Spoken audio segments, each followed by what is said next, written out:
everyone. Welcome to the Rise with Rosa podcast. Today's segment on the show is going to be all about unconditional love. And then after the segment, we actually have a special guest, 30-year-old Cole Jones from Burlington, Ontario, who was deployed to Afghanistan and suffered many illnesses, including physically, mental, emotional, and spiritual. In the fall of 2017, Cole came to the Rise Mind Body studio where we met and has quite a beautiful success story to share later on in the show. So stay tuned after the segment as Cole comes on the show and shares his story. So unconditional love.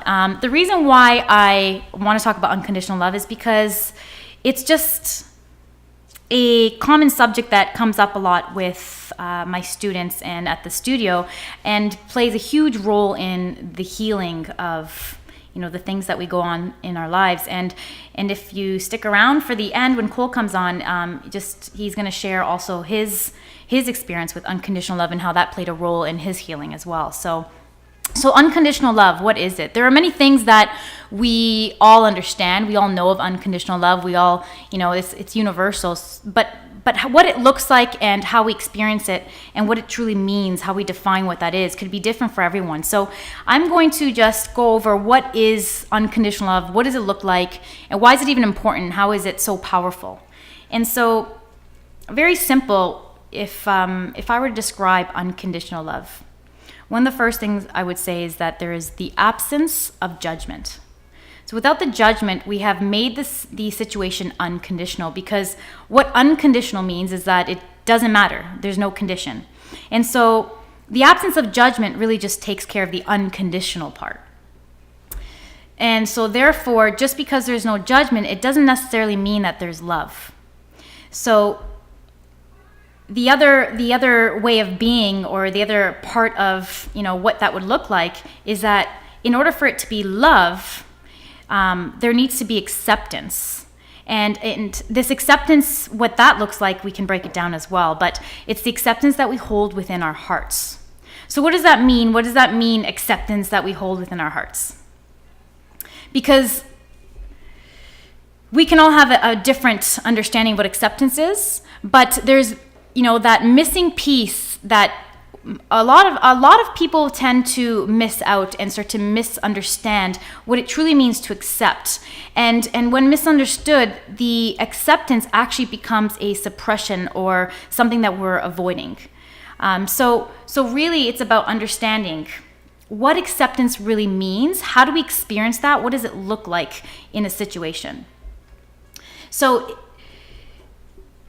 whatever we are loving at any moment, we are accepting it for what it is. That's what acceptance is. So in reference to another person, we are accepting their whole selves, their lights and their shadows. And in reference to ourselves, we're accepting our whole selves, our lights and our shadows. So that's the first thing. So we are able to recognize a person and who they are and who are they being in any moment, and we are able to accept them for who they are. Because who we are being at any moment, as human beings, we're going through life, there are some shadow sides to everybody. And so it's just so important to understand that acceptance is being able to see that and see things for what it really is, that goes beyond what the eye can see. So that's what acceptance is. That's what it would be, being able to be in a space around someone who may be showing, different aspects of them, and that puts us in a place to accept. And when we're accepting it, we're not turning away from it. We're actually present in our hearts during this moment of acceptance. Because in this place of acceptance, this is where true transformation actually happens. This is where the miracle of love happens. And I can talk more about that in later segments. But I'll give two different scenarios. When we're in a moment where we're having a shadow moment, if you will, who we're being in any moment is just a reflection of the stuff that we're carrying from our whole lives. And so we're going to have moments of shadows, and even just the responsibilities of life that become overwhelming, they're going to trigger parts of us that aren't a true reflection of who we really are, but is just a reflection of what we're going through. And so being upset at us being upset, or judging these parts of us, is not true acceptance. Being around someone in our lives, which happens commonly for everyone, while they're in their worst, and just turning our heads away and just saying, well, I accept it and moving away. It is not true acceptance.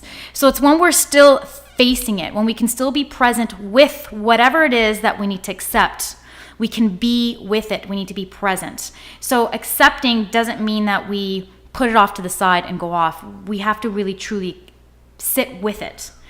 And the third thing would be is to understand that love is infinite, but time is finite. And I say this all the time to my students. It's so important that we understand this as well, so that, to some extent, acceptance and being present with something and recognizing where we focus our time and who and what we put our time into, there needs to be a fine balance, of course. And so loving something, someone, or love it has nothing to do with giving our time.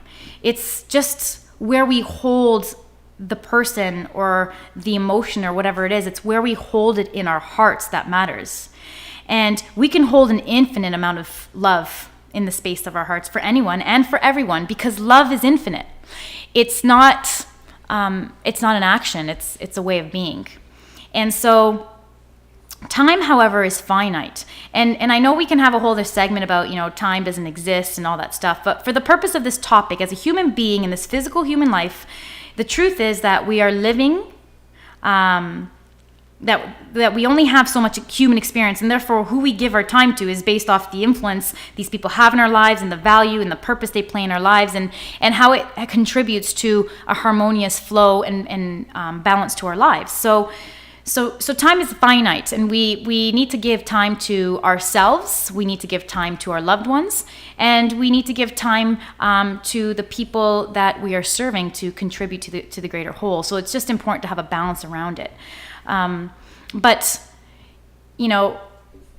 we can love a person, but recognize that we cannot give them our time, maybe because they bring out the worst in us, and whether they bring out the worst in us is just a perception or the fact. It's important to understand: are they bringing out the worst in us, or are they just showing us some sort of reflection? But I'm talking about maybe they're a danger to us, maybe they're physically abusive, or they put us down and they're emotionally or verbally abusive. And many people experience that, where I know that personally for myself, there's needed to be times where someone that I really loved unconditionally couldn't be part of my life because I just didn't feel like I was safe to be around them. And so experiencing true unconditional love is really about holding a space of love for that person, and actually giving, even if it's just every morning and every night. I always take it could be anywhere from 5 minutes to an hour, but I always take a moment to sit down and close my eyes and go within myself and allow myself to experience whatever it is that I need to experience based on what I'm going through in my life. But there's always a moment where maybe I just keep my heart in check to make sure that I'm holding a space of love for anyone and for anything that's in my life. And that could just take 5 minutes. And then who and what I engage with throughout the day has everything to do with what just happens to work with the flow of life that helps to contribute and helps to, support the purpose of what I'm serving, or the purpose of, somehow contributes to the evolution of myself and supports me being my best self. And so those are the three things that I would consider when it comes to love. Okay, so unconditional love, obviously there's no conditions, but love, okay? Love is acceptance. In that moment, there's acceptance. We're present in our hearts, and we recognize that how we give that love the time is based off, making sure that we're giving that love to ourselves and we're not compromising ourselves. And so I think that's kind of what I wanted to share to help understand more about the unconditional love. And I know I had some other things that I wanted to cover. I wanted to, sometimes to gain clarity on what isn't. So what unconditional love is not. It helps to paint more of a picture of what it is. And so what it would look like when we think we're accepting is we think that we're accepting, but we're actually not. Is in a moment where we say that we're accepting, or in a moment where we turn away from the situation and ignore it. So in our hearts, what's existing and what's happening is a buildup of resentment and judgment on a subconscious level, maybe not even realizing it. And so anytime faced with an experience, or a person, or if it's within ourselves facing that emotion, the reaction we have to it is still the same. It brings out that resentment. But for as long as we avoid it, we think we've accepted it. So in our minds, it's like, okay, I've accepted it, and we move on. But when we know we truly accepted it, the product of acceptance becomes a greater version of who we are. It becomes the part of us that has expanded in love. So when we experience unconditional love, we actually feel a better part of us come out, because we are able to truly accept it within our hearts. So I hope that makes sense. And so just recognizing and making sure that, asking ourselves, are we truly accepting it? And the best way to do that is when you go to bed at night, take 5 minutes, close your eyes, focus on the situation at hand. So when it comes to self-love, if we're finding that we have some self-hate or sabotage, maybe, we wanted to have an exercise program, nutrition, we realize that we didn't follow, and we're, there's an emotion where we're really, really angry or disappointed in ourselves, and we're just not able to face that part of us that is sabotaging, so our shadow side. Take a time to just be with that part of us that is sabotaging. Take the time to, close your eyes and be in, put your mind in your heart and allow yourself to experience love for, the worst part of yourself, the part of yourself that is causing harm. And in doing that, in spending more time and just being with it and practicing that acceptance, what you will find is that a layer will come off, and it will actually allow us to penetrate deeper and have a deeper understanding of that shadow side, and recognize that it's nothing but just pain, a wound that we've been carrying. And if we can't allow ourselves to be still and accept, we will always see it on the outside, something superficial. We'll always see it as something negative. So it's important how we translate that into the people in our lives, about recognizing that when we can see people at their worst, naturally our first instinct is to judge or think, oh, that's negative energy. And that's one thing about, negative energy. Is there really any such thing as negative energy? Negative. Or does the negativity enter us once how we choose to perceive something is to judge it and label it? And so once we can be still within ourselves and accept, we'll find it translating into life and how we are with the relationships and the people in our lives. We'll find ourselves being able to just watch and be in that space and see beyond what seems, negative, if you will. See beyond the shadow and simply see it as just wounded or a person in pain. And when we see it that way, we transform ourselves in that moment. That's where the healing moment comes, and we are able to be in a place of unconditional love. So that's where the presence comes in, to ensure that we're not in that place of judgment, and we're staying in our hearts. So unconditional love. I really want to talk about the topic. I know there's more to talk about that. And if you have any questions or comments that I can talk more about in later segments in the show regarding what we talked about, then please email me at rosa@risemindbody.com. And, I will be more than happy to mention your questions and answer your questions and comments on later segments. You can also visit us on www.risemindbody.com, and you can sign up for our free newsletter, where we will be holding, we send out our weekly newsletters on Sunday nights. Just a great way to get you started for the week and get you on a positive track. So, alrighty. So, we're gonna have Cole Jones on the show now. So let's bring him on the show. Cole, welcome. Thank you for coming to the show. Hi, Rosa. Thank you for having me. So real quick, Cole Jones is 30 years old. He was born in Ontario, where shortly after he moved to Calgary, Alberta with his parents and his two sisters. Cole played baseball, football, and snowboarded every winter. And between the ages of 8 to 10, Cole was sexually molested by an older man. Not too long after, Cole and his family moved back to Ontario and kept his secret out of fear of guilt and shame. Cole finished high school in 2005 but stopped playing sports and instead went to join the Canadian Forces in 2008, something he had always wanted to do. In 2010, he was deployed to Afghanistan, where he survived improvised explosive devices, which are bombs, mortars, rocket attacks, grenades, and other extreme life-threatening situations. During his tour, Cole suffered 3 major concussions as a result of the bombs and also lost a great friend. He finished his deployment and arrived back to Canada in 2011, where he tried out for Special Forces, which he was denied medically because of his traumatic brain injury from the concussions.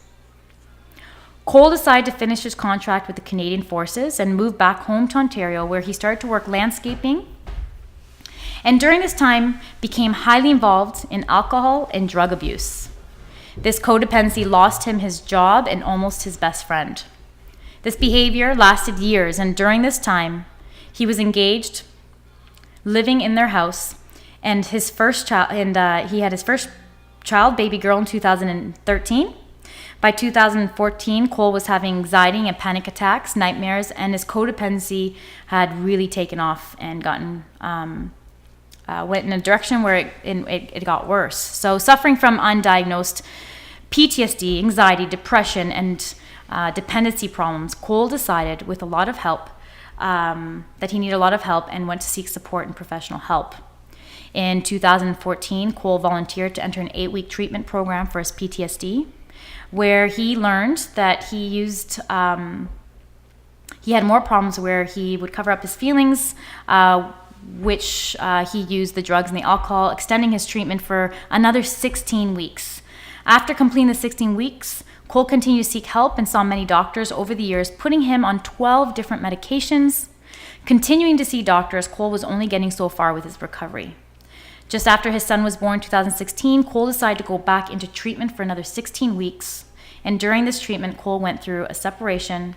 And after completing his treatment in 2017, Cole moved home and sought more help for his struggles, in which he temporarily had a service dog, and which only helped for so long. And after the process, Cole went through a series of surrendering that brought him to his final rock bottom and his place of desperation for help. Cole met some amazing people whom he really connected with, which also eventually led him in the fall of 2017 to connect and be introduced to our studio at Rise Mind Body, where him and I met. And Cole has since dropped his medications from 12 different drugs to 4 and is finally feeling he's coming back to himself again. Wow, so Cole, and 30 years old, so so much life experience at such a young age. Crazy. Yeah. Yeah, there's a lot in there.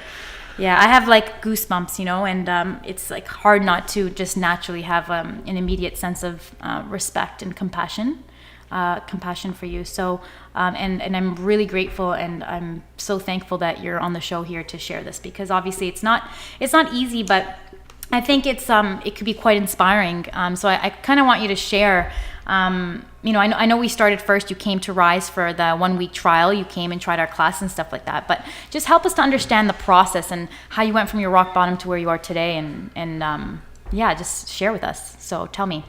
Well, like you were saying, Rosa, I did meet some amazing people over in my treatment days, and definitely over the last year. I met a good friend, as we both know, Heather, who introduced me to you. And when she said, you got to see my friend Rosa, to me, I instantly, started judging. That's the way I go. So what did she? What did she say though? You got to meet her because what does she do? She just said she's an intuitive healer.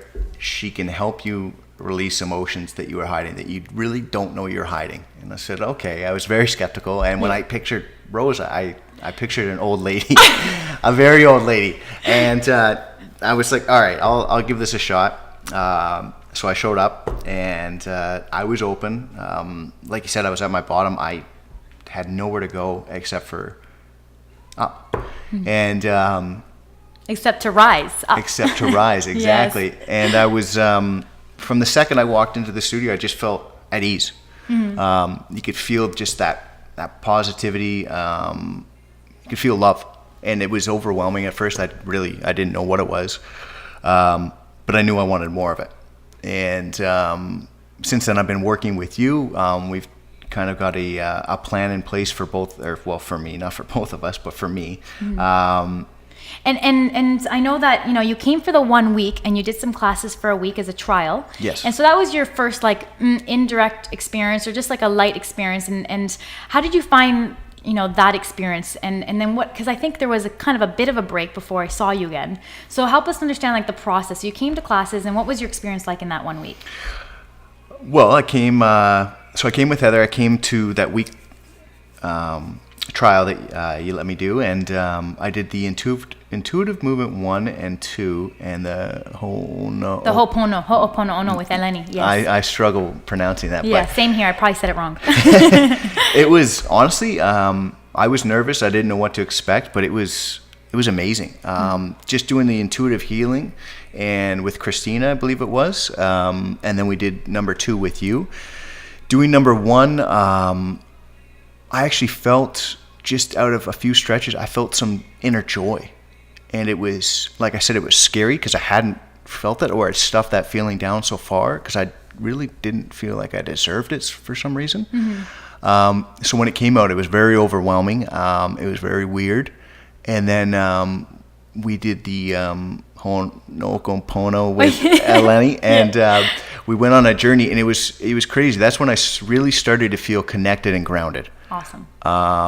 And that's when I could say that I really started feeling more spiritual, because I felt that connection to, my higher power, the ground, just everything. Mm-hmm.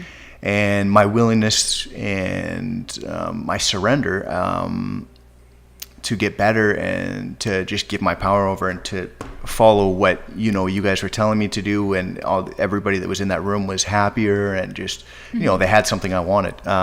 So I was able just to say, okay, if it's working for these guys, it's got to work for me. I got to get something out of this, right?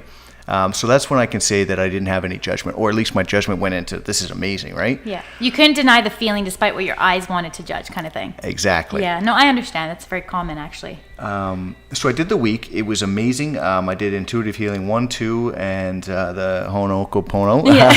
I can't pronounce that, but I did it. I'll do a whole segment on just the title of that meditation.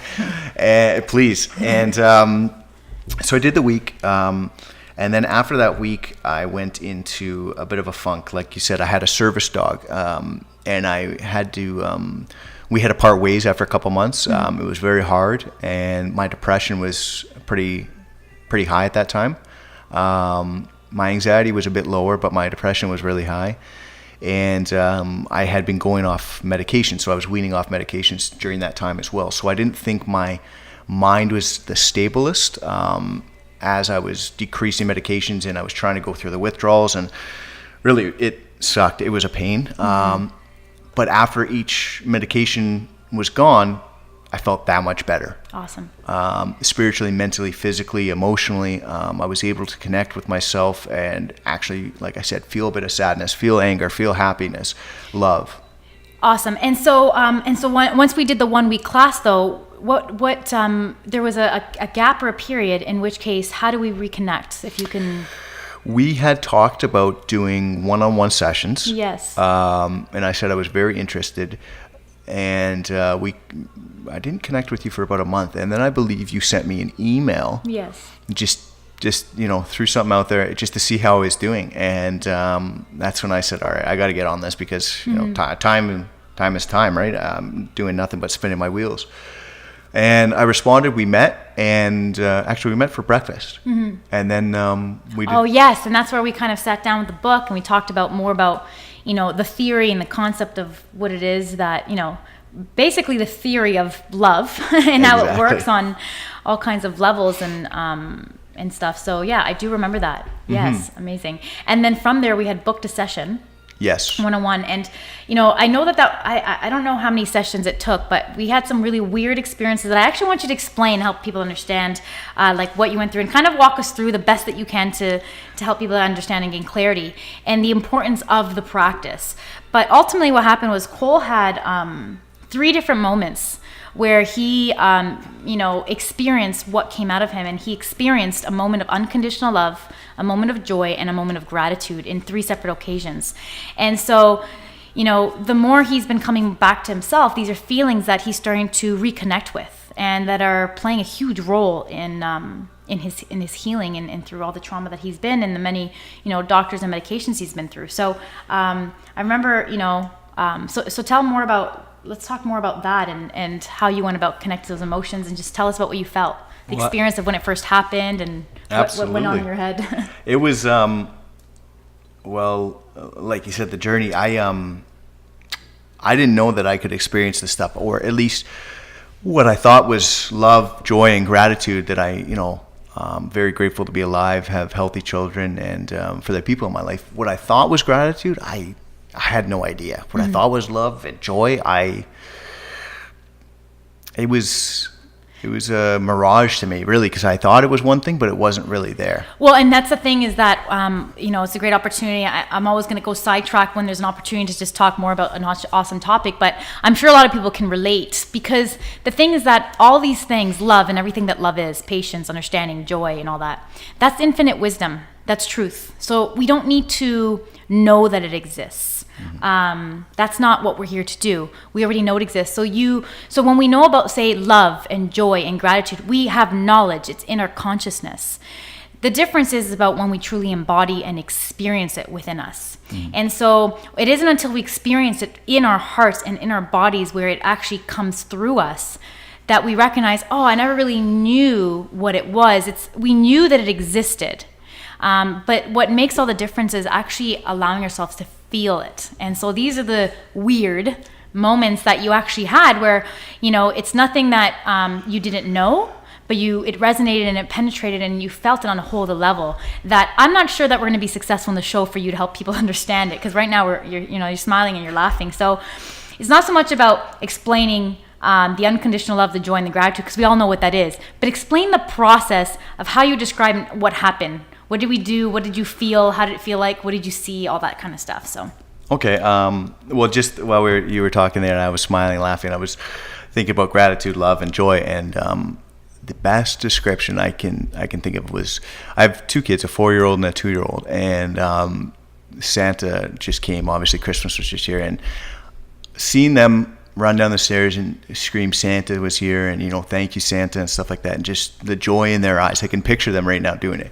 And when I'm in that moment, I can see myself running down when I was like, I don't know, maybe 5 years old, to see the presents under the tree at like 5 a.m. before everybody's up. And I remember going down the stairs, and I got this really like warm, tingly feeling in my stomach. And it feels like butterflies. If you ever felt butterflies, that's exactly what it feels like. It's an overwhelming emotion. It's crazy. You don't know what to do, whether puke or cry or scream. And But it's a feeling that you're experiencing. Exactly. That's coming out in a physical sensation, which is beautiful, because I numbed myself out for so many years. But the joy and love and gratitude, I can say, for me, is that feeling of warmth and comfort and love. And I said love again, but that warm and comfort, and that almost, it's infinite, right? Like you said, and it's just, you don't know how big it is, or at least I don't know how big it is. So when I get that feeling of that warmth and those butterflies batting around in my stomach, I don't know what to do with it. So I still get a little nervous to this day. And I phone you, I phoned you many times. Like, what do I do with this? You're like, sit with it, just be with it, let it come. And I try to my best ability, but it's still a little scary, I gotta say, right? Yeah. So, and what is scary about, like, I know you called one day and you're like, oh my gosh, I just feel like so much gratitude coming through me. What about that is scary? Is it just like an unfamiliar feeling? Because if it's scary, usually we turn away from something that's scary. So does that make you want to not experience it? A part of me does, because that's, I feel like for the last 7 years or 6 years, I've just been surviving. Awesome. On my old ways and habits, right? Because I created that. Yes. And after a while, that's the only thing you know. So when you stuff so much feelings, or so many feelings, and you're just numb and you're not really experiencing things, when you feel happiness a little bit, it's scary because it's unknown. It's a whole new world. Yeah. And that's the thing, is that, oh man, I can do so many segments in one segment, but the thing is that we are love and we've come from love. That's Yeah. what we're made of. So to deny any part of that is to deny ourselves. And to deny ourselves will actually lead us on a path of destruction and rock bottom. So we can't run from it. It will always come full circle because that's the truth of who we are and what we are, right? And so it's one of those things where inside of us, the core of who we are, that love starts to take over. And even though your mind, what you're actually experiencing, to help bring more clarity, is the mind has surrendered. So the mind is still there entertaining the fear. But despite that, you're watching your actions and you're still embracing it and going after it, and you don't understand why. And that's what faith looks like, when you have this faith when something takes over you. Whereas before, maybe before you access and tap into it within yourself, we are able to stay in our minds and entertain, the comfort of our discomforts, and we run away from it. But for as long as we go in that direction, it's always going to hit a rock bottom. Yes. And so what we done is we cracked you open, literally, Yeah. and have allowed your light to come out and shine. I remember we had a session. You were sitting down, and I forget what you were going through that day, but you're expressing all this stuff. And I said, okay, sit down, And this is one of our mind body practices. I'm big on, every single class we need to start with this, but it's just a simple body scan and just understanding, if we can just truly experience that stillness, it's just miraculous things that will happen. And so I had Cole sit down, and I don't remember what you were going through, but you weren't in a good place. No. And I asked you to close your eyes and to put your mind in your solar plexus area, which is the area right below your chest bone. Yep. And I guided you through a meditation, and I had you focus on that area. And then shortly after, within 5 minutes, you all of a sudden start to giggle. I did. Yeah. Like a little boy. You started to giggle, and then we came out of the meditation. I said, "So what happened?" And I mean, to explain, share the story of like what happened there. I you even know remember what exactly what happened when I came over. I had a headache, and I was not feeling connected because ever since you and I, Rosa, have been working together, and before that, I was trying to really connect with my higher power, my spirituality, and my true self. And since you and I have been working together, I've been able to, like you said, crack Actually that door open yeah. and connect. Maybe not 100% of the time, but quite a bit of the time. So you kind of feel like there's always a knowing and an acknowledgement that existed, but just not knowing how to access it to truly create that connection. Exactly. I felt it at certain times, but to actually harness it and go inside and try and pull it out a little bit so you can feel it more and more, I've never done that. Okay, awesome. So when I came over that day, I knew I had a little headache because I had a headache the day before, and I was feeling very disconnected because I had that headache. And I didn't take any Advil, so I came over anyways for that session. I sat down, and you're like, "Hey, put your hand on your solar plexus," which was between my chest bone and my belly button, and put your other hand above your chest bone, just below my throat. Yes. And I remember you're like, "Okay, picture a line between your belly button and your chest bone going up and down.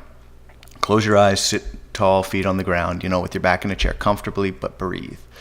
And you said, breathe in for 5 seconds, hold for 5 seconds, breathe out for 5 seconds. So I did that for maybe close to a minute. And then you said, now that line goes from your belly button up to your chest bone, go from your chest bone to between your shoulder blades to your spine. So basically it's drawing like an upside down L. Yes. And when I was breathing... And it's funny because I don't remember the details of what I say because, something that kind of happens to me is what I call is a channel.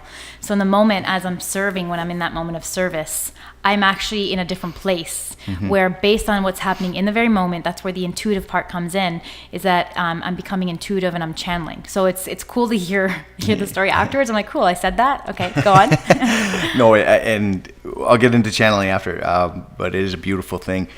So I'm picturing this upside down L going from my spine to my chest bone to my belly button, and I'm picturing this energy, and we're talking about the chakras in different colors, and your heart is green, your solar plexus I believe is yellow, and your throat is blue. So I'm picturing green, blue, and yellow, and I'm picturing energy going up this L and back down this L and flowing, and the more I picture it, I'm feeling that, again, those butterflies, that warmth inside, and it wanted to literally shoot out of my chest. And that's when I started smiling. I couldn't hold it. I started giggling like a little girl. Yeah. And it was fantastic. I felt like this mental high. Like I felt like I was reconnected. Yes. The pain was gone, like within seconds, which was silly because I didn't think that was possible. Yes. Without Advil.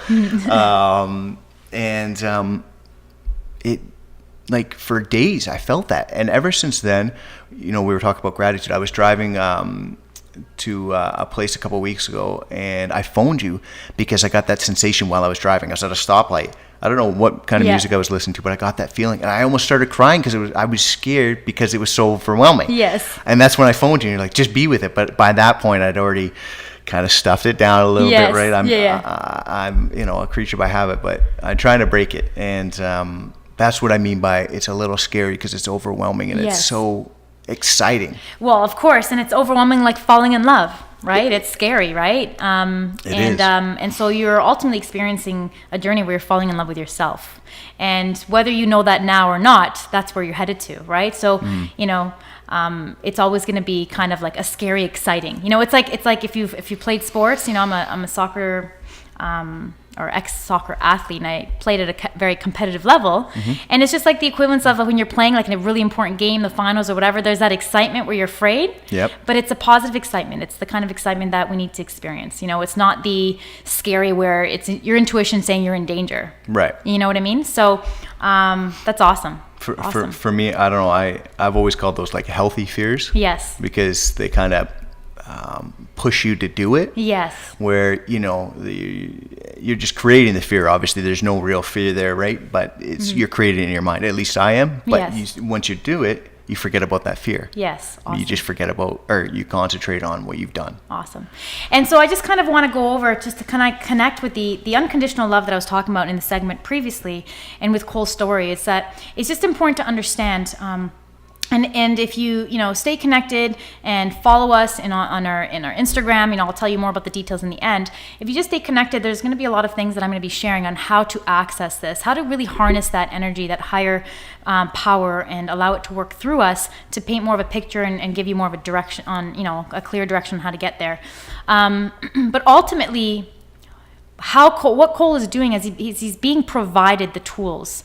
What you're ultimately doing as you're applying the tools, you're experiencing unconditional love with yourself. Yes. And so in those moments where I ask you and I'm teaching you to close your eyes and how to connect within, in that moment is I'm getting you to face whatever it is in the way, because we're all made of love. That's who we are.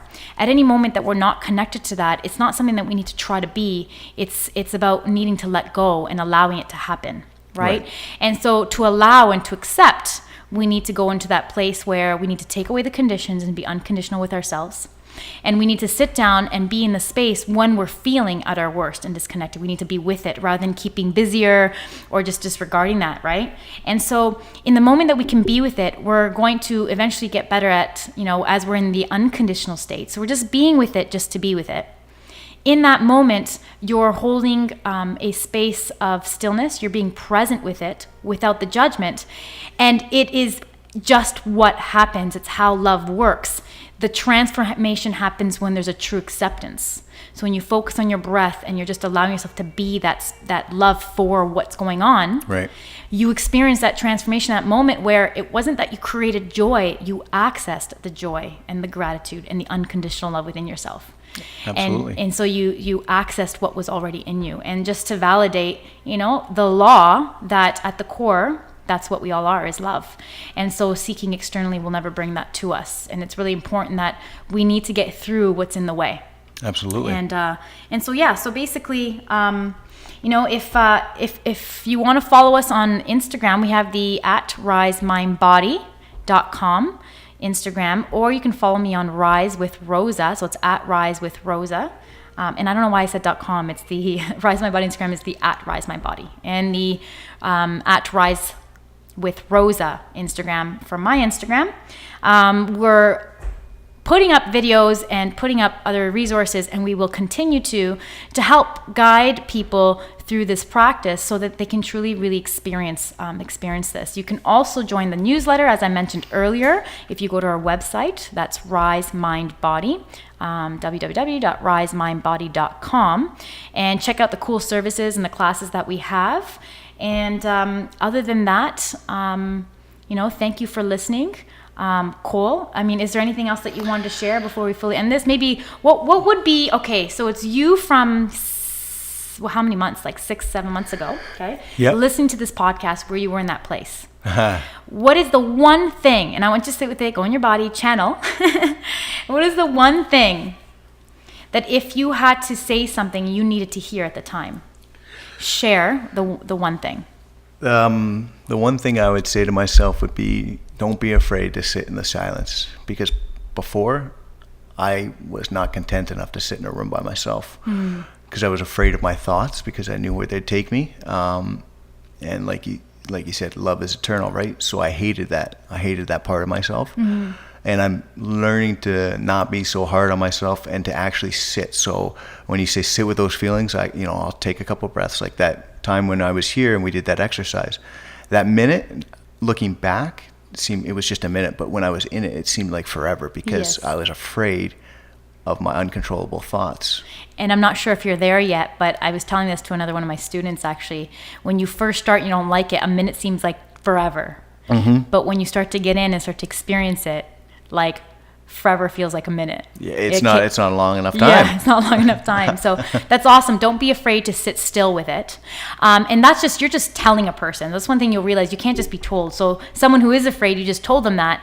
And so what can they expect? They're okay, fine. They're going to go and they're not afraid, but they just can't fight in the moment where they still are afraid. What is something that you can recommend to them or assure them that happens, in the end, or something you can give them to give them that inner strength to do it anyways? Absolutely. Well, I'll just quickly tell my experience. The first probably dozen times, I only did it for maybe 10 to 20 seconds because my thoughts were so irrational. They were all over the place, like from childhood to things I thought of in the future to it wasn't present, right? So it took me a little bit just to breathe. So once I started to breathe, I closed my eyes and like you said, I put my hands on my stomach and my chest. I could feel the pressure and I just breathed and tried to focus on that. And slowly but surely, my mind was able to push the other distractions out and just focus on those pressures. Awesome. So start small, basically. Very small. Awesome. Okay, cool. So even 20 to 30 seconds, if you can take 20 to 30 seconds to not be afraid, to be still and face the thoughts, that is a starting point. And Cole is, living proof of it. 30 years old, has been through so much and is becoming an inspiration, and will continue to be, because I know he's on continuing this journey. And I'm actually really excited to have you back on the show. And to be a part of your journey and your expansion and see where it goes. And maybe you can change some more lives, and I'm sure that you already have. So thank you for coming on the show. Thank you, Rosa, very much for having me. It was my pleasure. Awesome.